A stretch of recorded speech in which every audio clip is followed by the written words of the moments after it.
Hi everyone, welcome to my life official. আজকে আমি কী রান্না করব চলে এসেছি আমি স্নান করে রেডি হয়ে দুপুরে রান্না করতে। আজকে বানাবো আমি কারকলের ফুল আর পনিরের রসা। ফার্স্ট আমি পনিরের রসার জন্য আলু সিদ্ধটা একদিকে বসিয়ে দিয়েছি আর অন্যদিকে আমি পনিরগুলো কেটে নিচ্ছি সুন্দর করে। আমাদের দাদাভাই আজকে পনির নিয়ে এসেছে, আমি সুন্দর করে পনিরগুলো পিস পিস করে নিলাম। আর আমাদের এখানে পনির খুব ভালো পাওয়া যায়। তারপর আমি সুন্দর করে পনিরগুলো লাল লাল করে ভেজে নিলাম। তারপর সম্ভাস দিয়ে পনিরের আলুগুলো সুন্দর করে ভেজে নিয়ে দেখো সুন্দর করে দিয়ে দিয়েছি ঘি, গরম মশলা দিয়ে হয়ে গিয়েছে পনিরের রসা। এখন আমি কারকেলের পুরটা আজকে করেছি আমি মসুর ডাল দিয়ে, অন্যদিন আমি চাল বাটা দিয়ে করি, ভাবছি আজকে একটু অন্যরকম করি।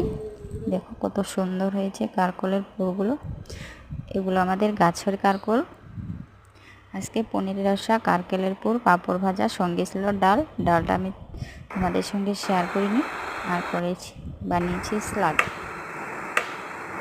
আমাদের রোজ দিন স্যালাড একটা থাকবেই খাবারের পাতে। স্যালাড খাওয়া শরীরের পক্ষে খুবই ভালো। দেখো পনিরের রসাটা কি সুন্দর হয়েছে। বাই বাই, আজকে এতটুকুই।